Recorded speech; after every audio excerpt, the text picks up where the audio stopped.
Hello students, मैं doctor Anupreeta Mishra.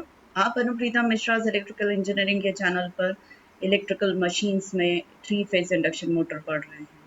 आज मैं काफ़ी दिनों बाद अपना वीडियो पब्लिश कर रही हूँ। इसके पहले इंडक्शन मोटर से रिलेटेड 3 फेज इंडक्शन मोटर के मैं 4 वीडियोस पब्लिश कर चुकी हूँ और लास्ट मेरा वीडियो जो 1 मार्च को पब्लिश हुआ था उसमें मैंने रिवॉल्विंग मैग्नेटिक फील्ड कैसे प्रोड्यूस होती है वो समझाया था। उससे पहले मैंने 3 फेज इंडक्शन मोटर का वर्किंग प्रिंसिपल समझाया था। तो इन दोनों वीडियोस को आप ज़रूर देखिएगा और फिर ये वीडियो मेरा वॉच करिएगा।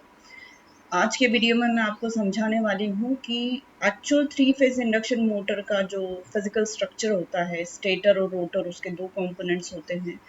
तो स्टेटर जो स्टेशनरी कंपोनेंट है जिसमें हम 3 फेज सप्लाई देते हैं, उस पर पोल्स कैसे एग्जिस्ट करते हैं, वो कैसे स्ट्रक्चर्ड रहते हैं और उन पोल्स की वजह से हम रिवॉल्विंग मैग्नेटिक फील्ड मतलब घूमती हुई मैग्नेटिक फील्ड कैसे रियलाइज कर सकते हैं, कर पाते हैं, वो मैं समझाने जा रही हूँ। ये भी मैं कहूँगी कि कई बुक्स में ये दिया हुआ नहीं है, पर उम्मीद है आप इस वीडियो को वॉच करेंगे तो आपको सारी चीज़ें क्लियर हो जाएंगी। Electrical representation 3 phase induction motor का जो होता है या उसका वो कैसा है वर्सेस उसका फिजिकल स्ट्रक्चर, वो मैं एक बार रिवीजन कर दे रही हूँ। काफ़ी दिन हो चुके हैं प्रीवियस वीडियोस में और आज के वीडियो में टाइम लैग बहुत ज़्यादा हो गया है, तो मैं थोड़ा सा रिवीजन करना चाहूँगी पुराने वीडियोस का। ये जो है ऐसा सर्कुलर, ये पूरा रिंग स्ट्रक्चर है, ये स्टेटर है और बीच में छोटा सा एयर गैप है और फिर ये सिलेंड्रिकल रोटर स्ट्रक्चर है। दोनों के बीच में, स्टेटर रोटर के बीच में छोटा सा एयर गैप होता है जो में होता है, बहुत ज़्यादा वाइड नहीं होता है। इस स्टेटर स्ट्रक्चर पर स्लॉट्स कटी होती है इसकी इनर पेरीफेरी पर, जो कि मैंने यहाँ पर 6 स्लॉट्स दिखाई हैं आपको। ए डैश में एक फेज की वाइंडिंग प्लेस करते हैं, बी डैश में दूसरे फेज की वाइंडिंग प्लेस करते हैं और सी डैश में हम तीसरे फेज की वाइंडिंग प्लेस करते हैं। और इसका प्लेसमेंट यहाँ पर हम इस तरीके से फिजिकली दिखाने का रीज़न यही है कि तीनों windings 120 degree apart from each other होती फिजिकली, जो कि 3 इलेक्ट्रिकल करंट्स को कैरी करती हैं, 3 वोल्टेजेस की वजह से, जो कि 120 degree apart from each other होते हैं। 3 फेज सप्लाई होता है जिसकी वजह से 3 करंट्स फ्लो होते हैं, ए डैश, बी डैश और सी डैश में मिला के, और तीनों करंट्स एक दूसरे से 120 degree apart from each other होते हैं। यहाँ पर मैंने रोटर कौन सा है, स्टेटर कौन सा है, स्टेटर स्लॉट्स ये वाली है, साथ में रोटर बार्स कहाँ रखते हैं। तो ये जो रोटर की पेरीफेरी है, cylindrical structure, solid cylindrical structure, इसकी अपर पेरीफेरी पर भी मैंने 6 स्लॉट्स कट की हुई दिखाई है और उसके अंदर मैंने 6 कंडक्टर्स प्लेस किए जिसके क्रॉस सेक्शंस में दिखा रही हूँ, एयर गैप दिखा रही हूँ, और नेचुरली रोटर बार्स जो है वो रोटर स्लॉट्स में रखे होते हैं। ये काफ़ी कुछ मैं लास्ट 2 वीडियोस में बता चुकी हूँ, पर ये तो हो गया फिजिकल स्ट्रक्चर। इसकी जगह अगर मैं इलेक्ट्रिकली इसको रिप्रेजेंट करना चाहूँ तो ये मेरा स्टेटर है। मैं अभी स्टार कनेक्टेड वाइंडिंग दिखा रही हूँ स्टेटर वाइंडिंग्स को, और रोटर बार्स जो है 3 फेज के, उनको भी मैं स्टार कनेक्टेड दिखा रही हूँ। ये जो 6 स्लॉट्स कटी हुई है रोटर में, ये भी 3 वाइंडिंग्स को या 3 सर्किट्स को कैरी किए हुए हैं।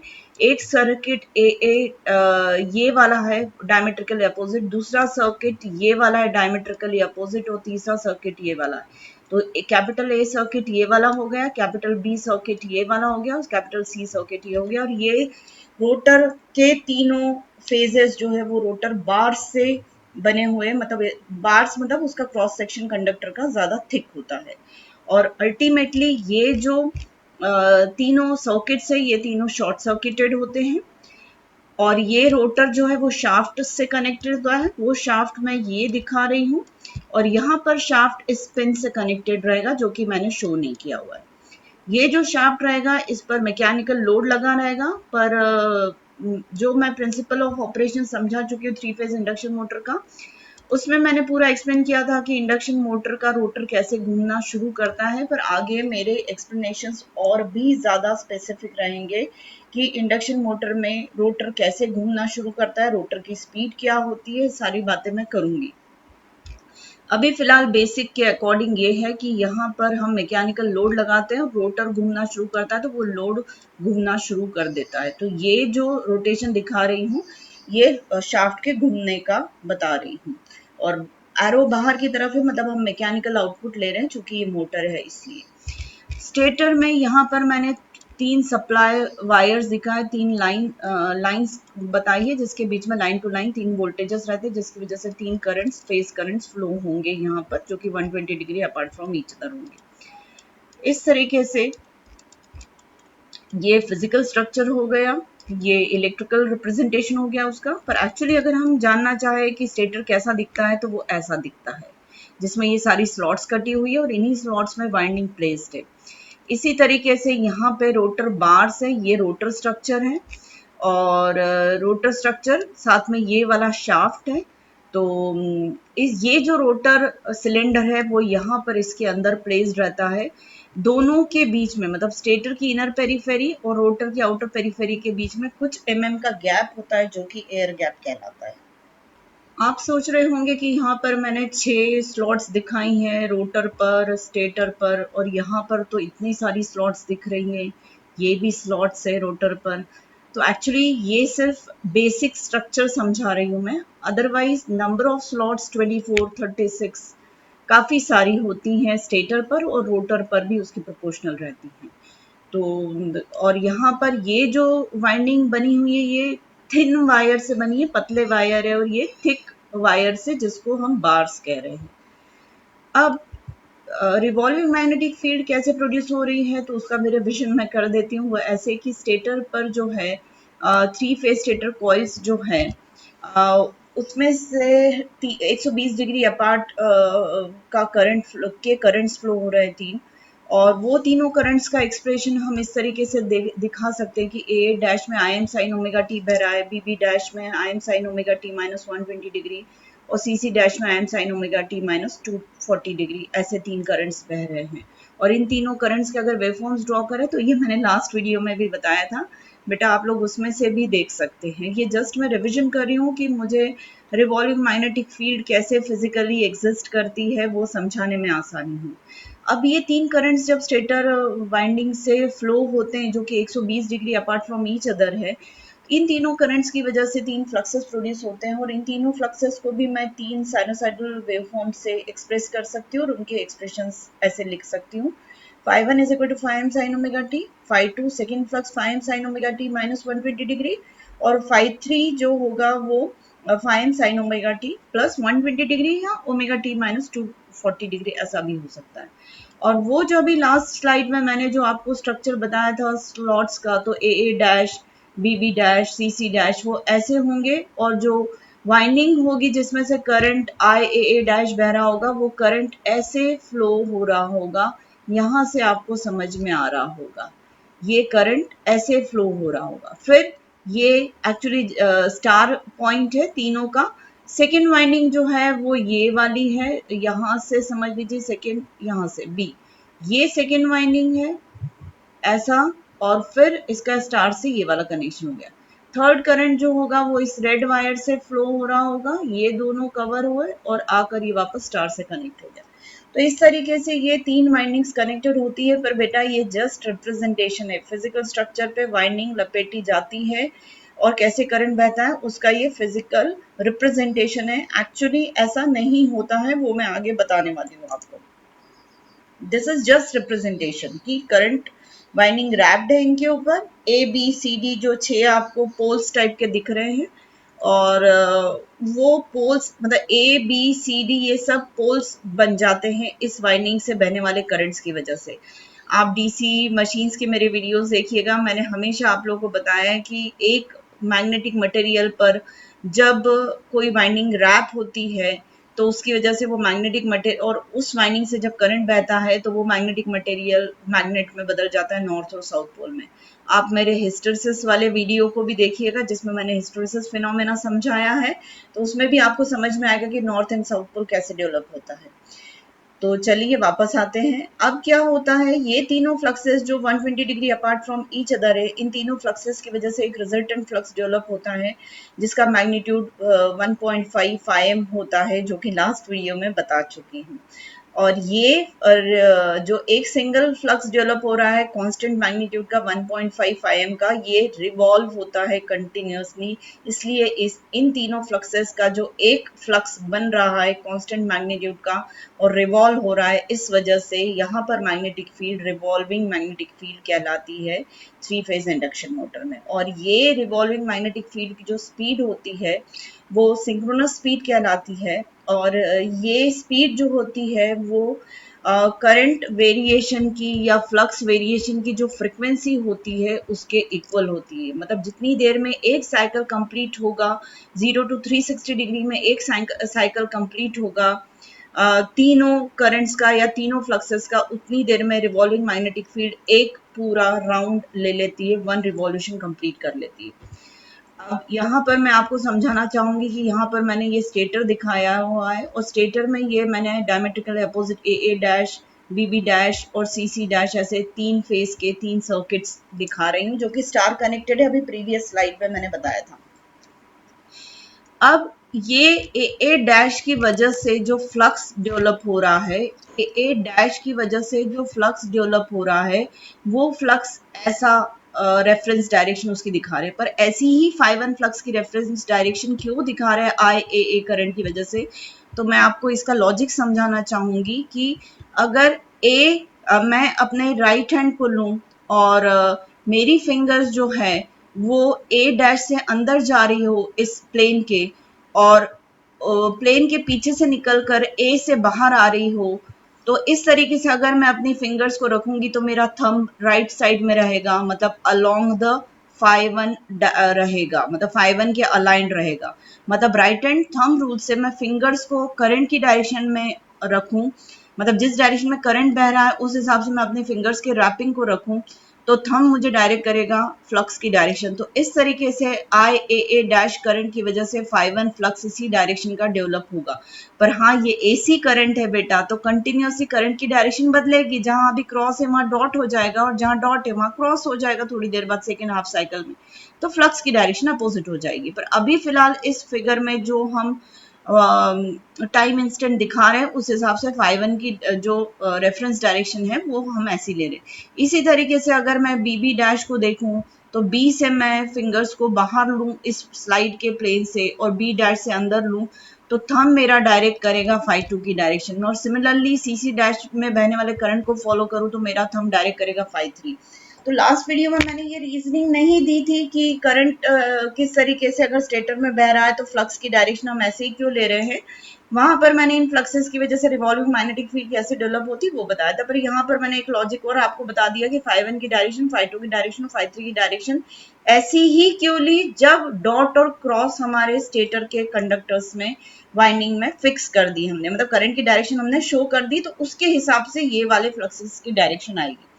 अब तीनों फ्लक्सेस जो हैं वो वेवफॉर्म में साइनोसाइडल एक्सप्रेशन में शो करूं तो वो ऐसे शो हो ही रहे हैं, लास्ट स्लाइड में आपने देखा ही। अब ये 3 फ्लक्सेस जो 120 degree apart from each other है, तो इनके वेवफॉर्म्स इस तरीके से 3 फेज वेवफॉर्म फॉर्म हो सकते हैं। ये 5-1 हो गया, 5-2 हो गया, 5-3 हो गया। अब मैं थीटा इक्वल टू 0 इंस्टेंट की बात करूं तो थीटा इक्वल टू मतलब omega T equal to 0 instant पे मुझे 5-1 जो मिल रहा है वो 5 साइन ओमेगा 0 मिलेगा, तो ये 0 आएगा। 5-2 जो है वो 5 साइन ओमेगा टी की जगह 0 रख दूंगी तो हो जाएगा 5 साइन -120 डिग्री, तो -√3/2 5। और 5-2 की डायरेक्शन जो है प्रीवियस स्लाइड में मैंने ये वाली दिखाई थी, तो माइनस डायरेक्शन इस तरफ हो जाएगी अपोजिट इसके। तो देखिए मैंने 5-2 की माइनस डायरेक्शन ये वाली दिखाई है और उसका मैग्नीट्यूड मतलब -5-2 जो है वो O2B है और इसका मैग्नीट्यूड √3/2 फाइव है जो कि ये वाला है। 5-3 की वैल्यू देखूं तो 5 sine omega T plus 120 degree से करूं तो ये अल्टीमेटली आता है √3/2 फाइव जब हम ओमेगा टी को 0 सब्सटीट्यूट करते हैं और ये पॉजिटिव ही आ रहा है। तो प्रीवियस स्लाइड में 5-3 की डायरेक्शन जो थी उसी के अलोंग हम यहाँ पर भी 5-3 को रखेंगे पर लंबाई उसकी √3/2 फाइव रखेंगे। तो अब लॉ ऑफ पैरेललोग्राम से OB और OC का रिजल्टेंट निकालती हूँ तो वो OD निकलता है, और वो भी मैंने लास्ट वीडियो में बताया था, यहाँ पर भी थोड़ा बहुत बता दे रही हूँ। इनके बीच का एंगल 60 डिग्री है, तो जब हम रिजल्टेंट OD की वैल्यू निकालेंगे तो वो 3/2 φm आएगी। सिमिलरली यही सेम चीज फॉलो करते हैं। लास्ट वीडियो आप ऑब्जर्व करिएगा तो मैंने थीटा इक्वल टू 60 डिग्री के लिए बताया था, तो हमें रिजल्टेंट कहाँ मिला था, दो फ्लक्सेस का, क्योंकि मैं इंस्टेंट सारे कौन से वाले कैच कर रही हूँ, सारे वो इंस्टेंट्स कैच कर रही हूँ, 0 डिग्री, 60 डिग्री, 120 डिग्री, 180 डिग्री, 240, जहां पर एक तीनों में से फ्लक्स जीरो हो रहा है। यहाँ पर कौन सा फ्लक्स जीरो हो रहा है, यहाँ पर 530 हो रहा है, कहाँ पर 60 डिग्री पर 530 हो रहा है, 120 डिग्री पर 520 हो रहा है, 180 डिग्री पर 510 हो रहा है, 240 डिग्री पर 530 हो रहा है। इस तरीके से कि इन इंस्टेंट्स पर जहां पर मैं थीटा इक्वल टू 0, 60, 100 दो फ्लक्सेस ही अवेलेबल होंगे हर बार हमें, तो थीटा इक्वल टू 0, 60 डिग्री पर मुझे 5 1 अवेलेबल है और 5 2 अवेलेबल है, तो उस हिसाब से इन दोनों का जो रिजल्टेंट होगा वो मुझे OD ऐसे मिलेगा। अब थीटा इक्वल टू 120 डिग्री पर फिर दो फ्लक्सेस अवेलेबल है, 5 1 और 5 3, तो हमें OD जो मिल रहा है वो और घूमा हुआ मिल रहा है 60 डिग्री से, मतलब 0 डिग्री पर ऊपर था OD, 60 डिग्री पर 60 डिग्री से घूम गया, 120 डिग्री पर OD और 60 डिग्री से घूम गया, with respect to this more 60 degree turning is there, और थीटा इक्वल टू 180 डिग्री, ये थीटा इक्वल टू 180 डिग्री पे OD एकदम अपोजिट हो गया, मतलब 0 डिग्री पर ऊपर की तरफ था तो 180 डिग्री पर एग्जैक्टली 180 डिग्री नीचे उल्टी डायरेक्शन में हो गया। मतलब जैसे जैसे हम ओमेगा टी की वैल्यू चेंज करते जा रहे हैं, उस हिसाब से हमें टर्निंग मिल रही है रिजल्टेंट फ्लक्स की। तो आप देख सकेंगे कि थीटा इक्वल टू 0 डिग्री पर रिजल्टेंट मुझे वर्टिकली अपवर्ड मिल रहा है, थीटा इक्वल टू 60 डिग्री पर 60 डिग्री से घुमा हुआ मिल रहा है, थीटा इक्वल टू 120 डिग्री से और 60 डिग्री से घूम गया, मतलब इसके रिस्पेक्ट में 120 डिग्री से टर्निंग मिल रही है। और यहाँ पर 180 डिग्री से एग्जैक्टली अपोजिट आ गया इसके, यहाँ पर इसके, यहाँ पर इसके रिस्पेक्ट में यहाँ पर मुझे 240 डिग्री से घुमा हुआ मिल रहा है, थीटा इक्वल टू 0 डिग्री के रिस्पेक्ट में थीटा इक्वल टू 300 पर मुझे 300 डिग्री से घुमा हुआ मिल रहा है। मतलब जितनी देर में सप्लाई करंट या सप्लाई वोल्टेज या फ्लक्स एक अपना साइकिल कंप्लीट करेगा, उतनी देर में रिवॉल्विंग मैग्नेटिक फील्ड अपना भी एक रिवॉल्यूशन कंप्लीट कर लेती है। ये जो रिवॉल्विंग मैग्नेटिक फील्ड डेवलप होती है, जो घूम रही है, इसका मतलब हम ये निकाल सकते हैं कि जैसे कि एक मैग्नेट है, नॉर्थ और साउथ पोल है स्टेटर पे, और जो लगातार घूम रहे हैं, आप ये फिगर में देख सकते हैं। हाँ, इससे पहले मैं इसमें घूमने की डायरेक्शन जो अभी मैंने प्रीवियस स्लाइड में दिखाई थी, वो ऐसी घूमने की डायरेक्शन मुझे मिल रही थी, ऐसी घूमने की डायरेक्शन मिल रही है, मतलब नॉर्थ नीचे है, साउथ ऊपर है, तभी नॉर्थ से फ्लक्स निकल रहा है और साउथ में मर्ज हो रहा है। तो इसलिए यहाँ पर मैंने नॉर्थ पोल नीचे लिया, साउथ पोल ऊपर लिया है, मतलब फ्लक्स जो है नॉर्थ से इमर्ज आउट हो रहा है और साउथ में मर्ज हो रहा है, तो फ्लक्स की डायरेक्शन ऐसी है, घूम रहा है तो फिर वो एरो पूरा ऐसे ऐसे घूमता हुआ मिलेगा। ये फ्लक्स का जो मैग्नीट्यूड है हर वक्त 1.5 मिल रहा है, घूमने की डायरेक्शन अभी जो हमें मिल रही है वो क्लॉकवाइज दिख रही है, और हमने देखा भी कि क्लॉकवाइज ही घूम रहा है। ये क्लॉकवाइज घूमने का रीजन ये है कि हमने सप्लाई का जो सीक्वेंस रखा है वो RYB रखा है। अगर इसकी जगह मैं RYB की जगह मैं RBY कर दूं, मतलब यहाँ पे रेड फेज दे दूं, मतलब फर्स्ट सप्लाई वोल्टेज में R पे दे दूं, सेकेंड सप्लाई वोल्टेज में B पे दे दूं और थर्ड सप्लाई वोल्टेज में Y पर दे दूं, तो मुझे जो रिवॉल्यूशन की डायरेक्शन मिलेगी वो जस्ट अपोजिट मिलेगी, मतलब एंटी क्लॉकवाइज डायरेक्शन में घूमता हुआ फ्लक्स मिलेगा। और घूमने की डायरेक्शन इसकी हम किससे चेंज कर सकते हैं, इसका मतलब हम फेज सीक्वेंस बदल के हम घूमने की डायरेक्शन बदल सकते हैं। और जो घूमने की स्पीड है वो सिंक्रोनस स्पीड कहलाती है, और वो सप्लाई फ्रीक्वेंसी के इक्विवेलेंट होती है। अब वो सप्लाई फ्रीक्वेंसी की इक्विवेलेंट होती है, पर उसका मैग्नीट्यूड कितना होता है वो मैं आगे बताऊंगी, और उसका डेरिवेशन मैं नेक्स्ट वीडियो में आपको समझाने जाऊंगी। आज मेरा इंटेंशन सिर्फ ये है कि रिवॉल्विंग मैग्नेटिक फील्ड को हम स्टेटर वाइंडिंग पर, स्टेटर पर एग्जिस्टिंग पोल्स के साथ कैसे रियलाइज कर सकते हैं कि हाँ सच में ये घूम रहा है, वो चीज मैं आपको समझा रही हूँ। तो इससे पहले जो रिवॉल्विंग मैग्नेटिक फील्ड वाला जो मैंने कॉन्सेप्ट समझाया कि कैसे रिवॉल्यूशन हो रहा है, वो हम ग्राफिकली समझे फेजर डायग्राम की मदद से और मैथमेटिकल एक्सप्रेशंस की मदद से, और हमने रिजल्टेंट फ्लक्स हर एंगल पे फाइंड आउट किया, 0 पे, 60 पे, 120 डिग्री के पर अप टू 300 या 360 पर भी मैं अचीव कर लेती, क्योंकि 360 डिग्री पर जो पोजीशन मिलती मुझे रिजल्टेंट फ्लक्स की वो वही मिलती जो 0 डिग्री पर है। तो इसका मतलब ये जो इसको मैं एक मैग्नेट मान सकती हूँ जिसका नॉर्थ पोल नीचे और साउथ पोल ऊपर है, और ये मैग्नेट जो है वो स्पिन कर रहा है, मतलब घूम रहा है क्लॉकवाइज डायरेक्शन में। तो इस तरीके से उसकी स्पिनिंग को मैं दिखा रही हूँ, पर अब ये मैग्नेट एक्चुअली तो घूम नहीं रहा है क्योंकि स्टेटर तो स्टेशनरी है। तो हो क्या रहा है, थ्री फेज करंट्स जो है, एसी करंट्स जो कंटिन्यूसली अपनी डायरेक्शन बदल रहे हैं, उन करंट्स की, एसी करंट्स की वजह से, तीन एसी करंट्स की वजह से अभी ये साउथ पोल है, थोड़ी देर बाद साउथ पोल ये बन जाएगा और ये वाला नॉर्थ पोल बन जाएगा, फिर थोड़ी देर बाद ये साउथ पोल 180 डिग्री बाद ये साउथ पोल बनेगा, नॉर्थ पोल बन जाएगा, फिर ये साउथ पोल बन जाएगा, ऐसे करके कंटिन्यूसली घूमता जाएगा। अब ये तो है दो पोल्स, अगर मैं स्ट्रक्चर वाइज स्टेटर पर दिखा रही हूँ तो ये दो पोल्स हैं, पर क्या इंडक्शन मोटर 4 पोल की, 6 पोल की, 8 पोल की हो सकती है क्या? बिल्कुल हो सकती है। नंबर ऑफ मल्टीपल पोल्स का कॉन्सेप्ट ऐसा है कि यहाँ जो रिवॉल्यूशन में दो पोल्स की केस में दिखा रही हूँ कि हर पोल एक बार 180 डिग्री के लिए साउथ पोल रह रहा है, फिर थोड़ी देर बाद ये नॉर्थ पोल हो जा रहा है, फिर साउथ पोल, फिर नॉर्थ पोल। ये ट्रांजिशन अगर हम किसी फिजिकल अरेंजमेंट से 4 टाइम्स कर पाए तो वो 4 पोल की इंडक्शन मोटर हो जाएगी, 6 टाइम्स कर पाए तो वो 6 पोल की इंडक्शन मोटर हो जाएगी। तो इस तरीके से हम मल्टीपल पोल्स का रियलाइजेशन कर सकते हैं, पर वो कैसे अभी मैं आपको बताती हूँ। जैसा अभी मैंने बताया कि मल्टीपल पोल्स जो होते हैं वो रियलाइज ऐसे किए जाते हैं कि साउथ पोल जो अभी है वो थोड़ी देर बाद आगे शिफ्ट हो जाए, नॉर्थ पोल जो है वो थोड़ा आगे शिफ्ट हो जाए, साउथ पोल जो है वो नॉर्थ पोल की जगह और नॉर्थ पोल साउथ पोल की जगह आ जाए। इस तरीके से रिवॉल्विंग मैग्नेटिक फील्ड जो है वो स्टेटर की पेरीफेरी पर पोल्स का इम्प्रेशन चेंज होता रहेगा कंटिन्यूसली। तो नंबर ऑफ पोल्स हम 4 फॉर्म करें, मतलब 4 टाइम्स एक साइकिल में south to north, north to south, south to north, इस तरीके से 4 टाइम्स वेरिएशन होंगे स्टेटर पेरीफेरी पे पोल्स के इम्प्रेशन का। और 6 पोल्स है तो एक रिवॉल्यूशन में 6 टाइम्स इम्प्रेशंस वेरी होंगे, मतलब south to north, north to south, ऐसे 6 बार होगा।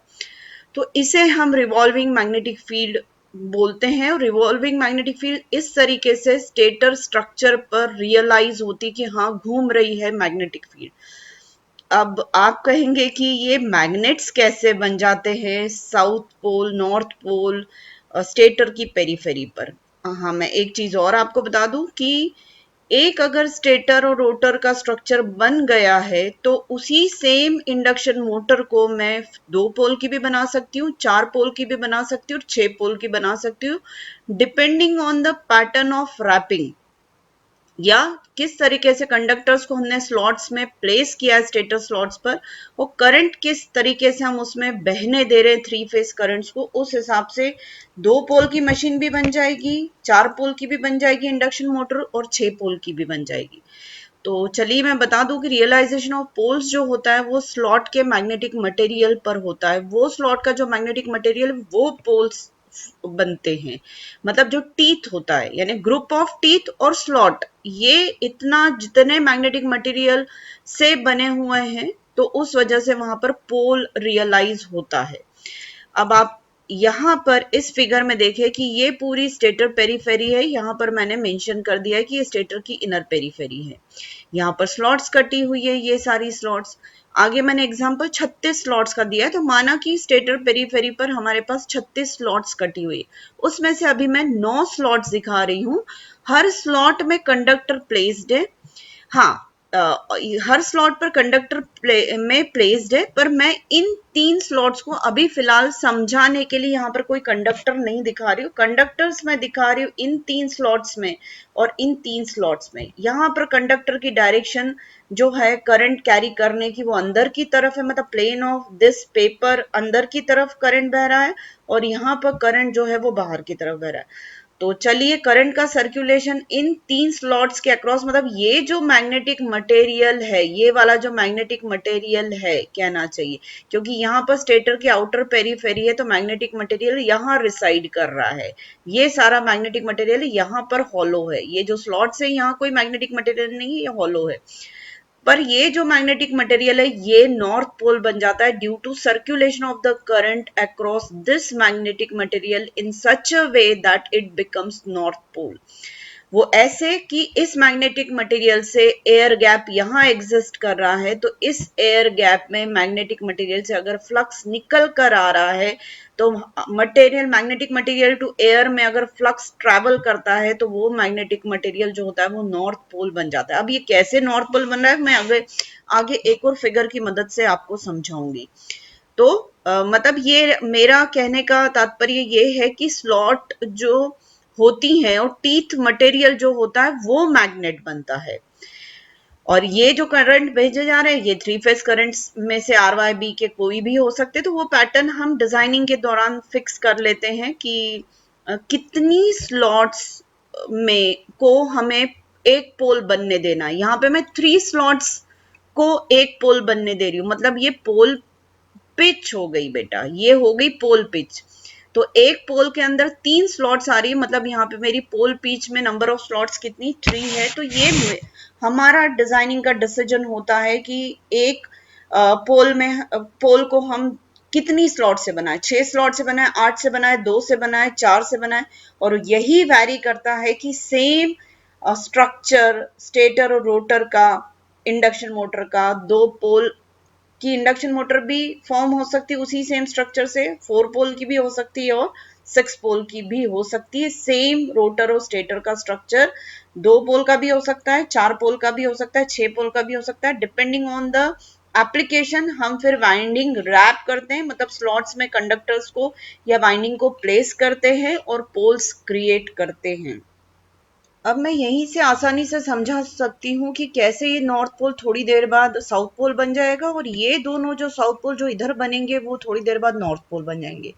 वो ऐसे बेटा कि जब इन 3 कंडक्टर में से किसी एक फेज का, माना कि आर फेज का करंट फ्लो हो रहा है, तो वो करंट की डायरेक्शन अभी जो है अगर अंदर की तरफ है इस प्लेन ऑफ पेपर के, तो एसी नेचर होने की वजह से थोड़ी देर बाद बाहर बहने लगेगा। तो जैसे ही यहाँ पे करंट की डायरेक्शन एसी करंट की वजह से पॉजिटिव साइकिल से नेगेटिव साइकिल होगी, सेम यहाँ भी चेंज हो जाएगी, तो ये साउथ नॉर्थ पोल से साउथ पोल बन जाएगा। इस तरीके से ऑल्ट्रेशंस होंगे। पर ऑल्ट्रेशंस कितनी बार होना है, मतलब नंबर ऑफ पोल्स कितने बनने देना है, वो हम पर डिपेंड करता है by the changing wrapping of winding. वो हम डिसाइड करते हैं कि कंडक्टर स्लॉट में कैसे प्लेस करना है और उसमें करंट कैसे भेजना है। वो भी मैं अभी आपको समझाती हूँ। यहाँ पर देखिए, ये जो है ये पूरी 36 स्लॉट्स है, माना कि जो मैंने एग्जांपल लिया है, और इसमें ये कंडक्टर्स प्लेस्ड है, मतलब अंदर रखे हुए हैं कंडक्टर इन स्लॉट्स के। तो ये जो मटेरियल होगा ना, magnetic material, north pole south pole, north pole south pole ऐसे बन जाएंगे। रैपिंग ऑफ द कंडक्टर यहाँ पर मैं पोल्स के ऊपर दिखा रही हूँ जस्ट फॉर द रिप्रेजेंटेशन कि जब वाइंडिंग किसी मटेरियल पर लपेटी जाती है तो या तो वो मैग्नेटिक मटेरियल साउथ पोल बनता है या नॉर्थ पोल बनता है। और हमारे पास 3 फेज करंट्स है, तो यहाँ पे जस्ट हम इन पोल्स पर 3 फेज करंट्स को सेंड करने का पैटर्न दिखा रहे, रैपिंग पैटर्न, पर एक्चुअली ऐसा नहीं होता है। एक्चुअली कैसा होता है, इस तरीके से होता है। और यही चीज मैं आपको सर्कुलर डायग्राम पर भी थोड़ा समझाऊंगी और इसी सर्कुलर डायग्राम को मैं यहाँ से कट करके फ्लैट कर दूंगी, मतलब ये वाला जो पोर्शन होगा वो इधर चला जाएगा और यहाँ वाला कट होने के बाद पोर्शन यहाँ चला जाएगा। तो ये पूरी स्टेटर की जो पेरीफेरी है वो फ्लैट हो जाएगी और उसके नीचे back of the stator plane जो होगा वो एयर गैप बन जाएगा। तो यहाँ मैंने एक इंस्ट्रक्शन भी लिख दिया है कि इसके पीछे जो है वो एयर गैप है। ठीक है, चलिए अब हम आ जाते हैं कि ये जो कोई भी portion, number of slots, teeth material जो है उसका नॉर्थ पोल बनेगा या साउथ पोल बनेगा, जैसा अभी मैंने समझा है, ये वेरिएशन ऑफ एसी करंट की वजह से हो रहा है। तो वही मैं आपको पढ़ के बता रही हूँ। Actually this happens due to AC nature of three 120 degree apart currents, that is three phase currents whose direction and magnitudes are changing, so developing variable poles over the stator structure। ये सब समझा चुकी हूँ बेटा। अब मैं थोड़ा सा आपको कैसे नॉर्थ पोल, कोई पर्टिकुलर स्लॉट मटेरियल टीथ के साथ नॉर्थ पोल ही क्यों बनेगा और कोई साउथ पोल ही क्यों बनेगा, वो भी समझा देती हूँ। तो यहाँ पर देखिएगा कि ये जो टोटल इनर पेरीफेरी है और इधर एयर गैप है और अंदर रोटर रखा हुआ है। अभी रोटर की मैं कोई बात नहीं कर रही हूँ बेटा, अभी मैं सिर्फ रिवॉल्विंग मैग्नेटिक फील्ड और स्टेटर स्ट्रक्चर की बात कर रही हूँ, नंबर ऑफ स्लॉट्स की बात कर रही हूँ, उसमें बहने वाले करंट की, स्टेटर पेरीफेरी पर जनरेट होने वाले साउथ पोल नॉर्थ पोल की, ये सारी बात कर रही हूँ। अब यहाँ पर टोटल 36 स्लॉट्स कटी हुई है अंदर, पर उसमें से मैं अभी 18 स्लॉट से दिखा रही हूँ क्योंकि बीच बीच की ये 3 स्लॉट यहाँ की, 3 स्लॉट यहाँ की, वो नहीं दिखा रही हूँ क्योंकि मुझे यहाँ के करंट फ्लो से अभी एज सच कोई मतलब नहीं है। मैं सिर्फ दिखाना चाह रही हूँ कि ये वाला मटेरियल जो है वो इस सर्कुलेशन ऑफ करंट की वजह से, मतलब यहाँ से करंट अंदर जा रहा है इन 3 स्लॉट्स के कंडक्टर से, और ये 3 स्लॉट के कंडक्टर से करंट बाहर आ रहा है। तो यहाँ पे जो पोल जनरेट हो रहा है वो नॉर्थ पोल जनरेट हो रहा है। पर कैसे? वो ऐसे कि इस पेरीफेरी को, जैसा अभी मैंने बताया, इस लाइन के अलोंग अगर मैं कट कर रही हूँ और ये वाला हिस्से एंड को मैं ऐसे ले रही हूँ और ये वाले एंड को मैं ऐसे ले रही हूँ, तो मेरे पास ये फ्लैट पूरा पेरीफेरी आ जाएगी रेक्टेंगुलर स्टेटर की। और 36 स्लॉट्स यहाँ मुझे दिख रही है। एक स्लॉट कौन सी है? ये विड्थ है, स्लॉट विड्थ, ये स्लॉट विड्थ है। हाँ, मैं टीथ की विड्थ ज्यादा, इंडिविजुअल टीथ टूथ की विड्थ मैं नहीं दिखा रही हूँ, चाहूँ तो मैं इसे भी थिक कर दूंगी मटेरियल को। तो ये जो थिक मटेरियल होगा ये बेटा कंट्रीब्यूट करेगा पोल फॉर्मेशन में। पर कैसे? तो चलिए समझते हैं। ये 3 स्लॉट्स है, इन 3 स्लॉट्स में यहाँ पे जो है कंडक्टर्स ये 3 है जिसमें करंट इस प्लेन पर नीचे से ऊपर की तरफ बह रहा है, ठीक। और 3 स्लॉट्स छोड़ के मैंने अगले 3 कंडक्टर ये वाले दिखा रही हूँ जिसमें करंट ऊपर से नीचे की तरफ बह रहा है। अब करंट का जो पैटर्न है करंट बहने का, ऐसा ही यहाँ पे 3 स्लॉट इधर छोड़ दी और इधर भी जो 3 कंडक्टर्स होंगे वहां से करंट एक आया लास्ट कंडक्टर से, इस वाले स्लॉट के कंडक्टर से करंट ऐसा बहा, फिर नेक्स्ट ग्रुप ऑफ कंडक्टर्स के में से करंट ऐसा बहा, फिर ऐसा बहा, फिर ऐसा बहा। तो बेटा आप देखिए राइट हैंड से करंट के बहने की डायरेक्शन में फिंगर्स को रखिए तो थंब आपकी डायरेक्ट करेगी इनसाइड द प्लेन, और वो थंब की डायरेक्शन इनसाइड द प्लेन होगी।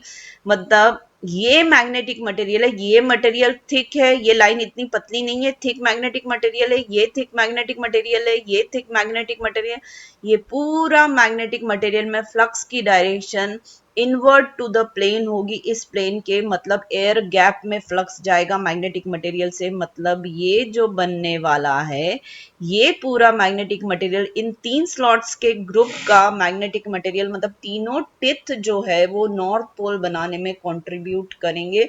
वहां पर फ्लक्स मटेरियल से नीचे एयर गैप में जा रहा होगा, और जब जब फ्लक्स मैग्नेटिक मटेरियल से एयर गैप में जाता है वो नॉर्थ पोल होता है, और जब जब फ्लक्स एयर गैप से मैग्नेटिक मटेरियल में आता है तो वो साउथ पोल होता है। इसलिए ये तीनों साउथ पोल, यहाँ पे यहाँ का मैग्नेटिक मटेरियल साउथ पोल बनेगा, यहाँ का मैग्नेटिक मटेरियल साउथ पोल बनेगा, और बीच का मैग्नेटिक मटेरियल नॉर्थ पोल बन जाएगा इस तरीके। वो कैसे बन रहा है? तो मैंने यहाँ पे करंट के फ्लो की डायरेक्शन या करंट का circulation across this teeth material आपको दिखाया, और इस अक्रॉस द टीथ मटेरियल आप करंट की डायरेक्शन में अगर राइट हैंड की फिंगर्स रखेंगे तो थंब आपको डायरेक्ट करेगा inside to the plane, invert to the plane, और वो आपको बता रहा है कि मटेरियल से एयर गैप में फ्लक्स जा रहा है। थंब आपको बता रहा है कि फ्लक्स जो है वो अंदर काटते हुए इनवर्ट टू द प्लेन है,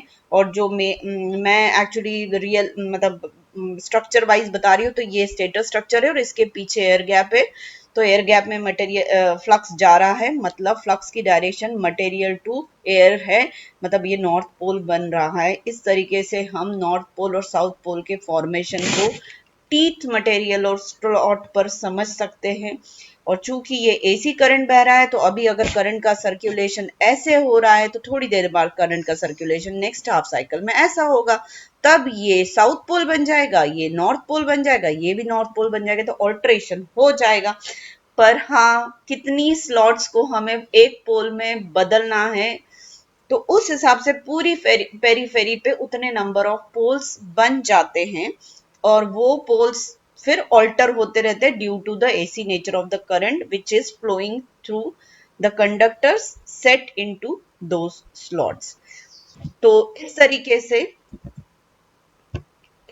से आप पोल्स के फॉर्मेशन को समझ सकते हैं, और साथ में रिवॉल्यूशन ऑफ मैग्नेटिक फील्ड को भी समझ सकते हैं। रिवॉल्यूशन का मतलब यहां पर है alteration of south to north, north to south, south to north कैसे हो रहा है। और हाँ बेटा, कितनी नंबर ऑफ स्लॉट्स को हमें एक पोल बनने देना है, वो हमारा डिजाइनिंग एस्पेक्ट होता है। तो अब आगे मैं आपको समझा रही हूँ किस हिसाब से पोल्स, एक पर्टिकुलर पोल में कितनी स्लॉट्स इन्वॉल्व करनी, depending on the number of poles we required as per the application where that induction motor is going to be installed, उस पर बेस्ड रहता है कि कितने पोल्स हमें बनने देना है। तो ये सारा एक्सप्लेनेशन है। अब मैं आपको थोड़ा सा कैलकुलेशन समझा देती हूँ।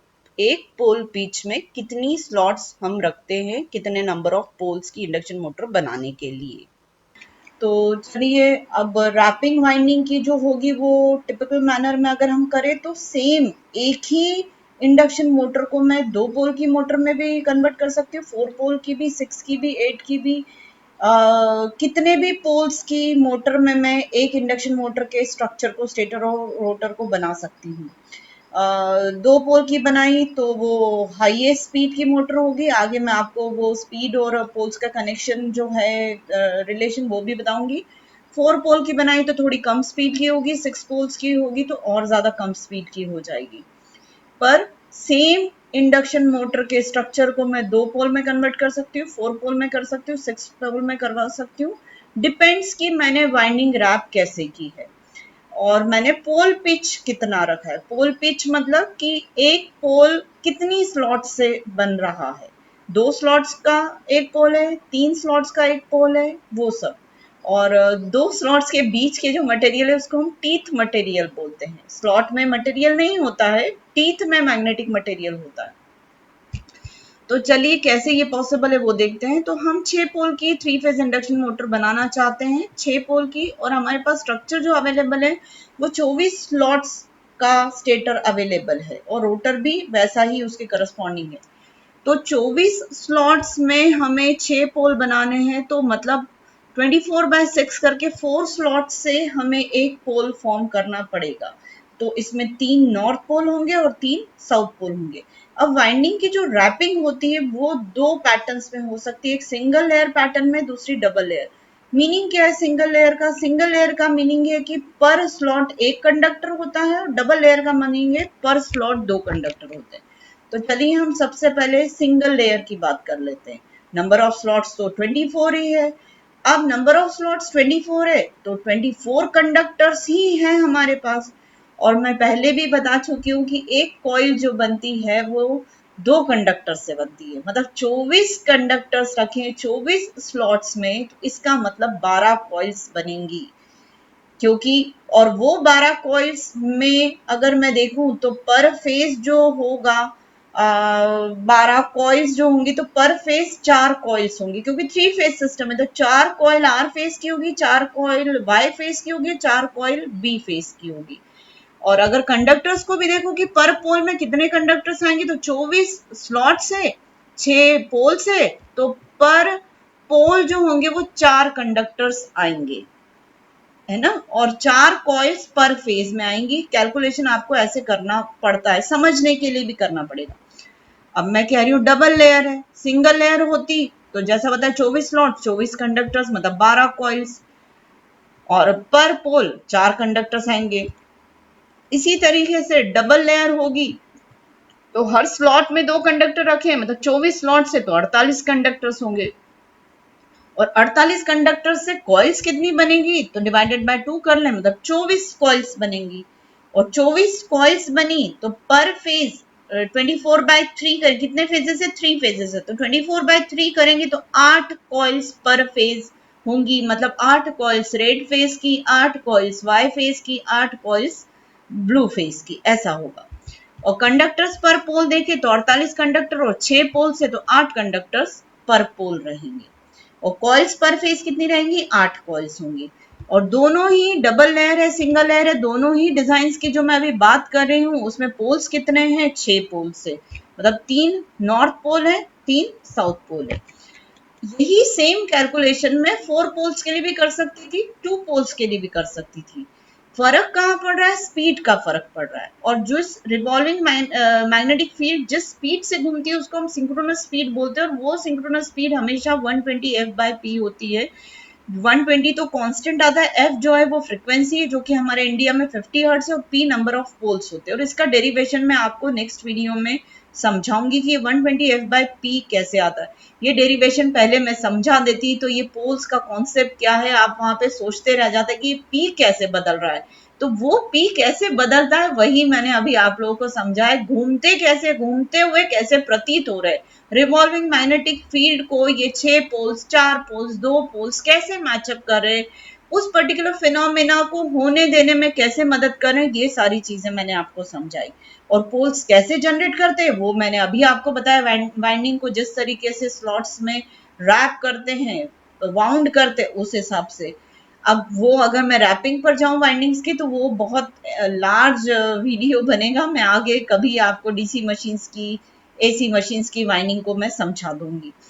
तो अब यहां से समझ में आ रहा है कि पोल्स अगर कम होंगे तो स्पीड ज्यादा होगी, मतलब 2 पोल की मशीन की स्पीड सबसे ज्यादा होगी। अगर यहाँ पर कैलकुलेशन मैं करूं तो 2 पोल की मशीन में पी की जगह 2 रखूंगी, एफ की जगह 50 रखूंगी, तो मुझे 3000 आरपीएम मिल रहा है, और ये सिंक्रोनस स्पीड है रिवॉल्विंग मैग्नेटिक फील्ड की। रोटर जो होता है वो 3000 आरपीएम पर नहीं घूमेगा, इससे कम आरपीएम पर घूमेगा, 2900 2800 लगभग पे घूमेगा। अब वो रोटर कम स्पीड पे क्यों घूमता है, सिंक्रोनस स्पीड पे क्यों नहीं घूमता, वो सारे कॉन्सेप्ट्स मैं आगे डिस्कस करूंगी, और बहुत ही इंपॉर्टेंट कॉन्सेप्ट्स है वो। 4 पोल की जो मशीन होगी उसमें मैं पी की वैल्यू 4 कर दूंगी तो उसकी सिंक्रोनस स्पीड जो आएगी वो 1500 आरपीएम आएगी। 6 पोल की जो होगी उसकी आएगी 1000 आरपीएम।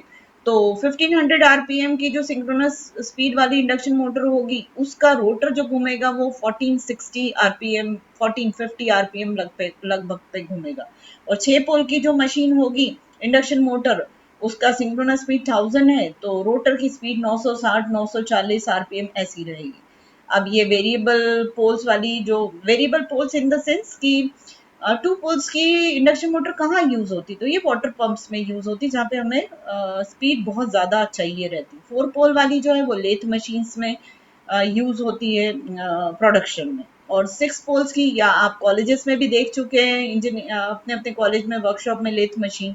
6 पोल्स की मशीन जो होती है वो फ्लोर मिल्स वगैरह में यूज होती है। फ्लोर मिल्स मतलब जहाँ आटा वगैरह पीसा जाता है वहां पे यूज होती है, तो वहां पे स्पीड सबसे कम होती है। तो इस तरीके से 2 पोल, 4 पोल और 6 पोल्स की जो इंडक्शन मोटर्स होती हैं वो कैसे बनती हैं, रिवॉल्विंग मैग्नेटिक फील्ड को वो कैसे मतलब कैसे फिजिकली वो उसका एग्जिस्टेंस सपोर्ट करती है, ये सारी चीजें मैंने आप लोगों को अभी समझाई। ये वीडियो काफी लंबा हो गया है पर उम्मीद है आपको समझ में आया होगा। तो प्लीज मेरे आज के वीडियो को लाइक कर दीजिए, ज्यादा से ज्यादा शेयर करिए। और ये कॉन्सेप्ट बहुत सारे बुक्स में नहीं नहीं ही दिया हुआ है जो मैंने आज डिस्कस किया है। तो प्लीज मेरे आज के वीडियो को तुरंत लाइक करिए। Thank you.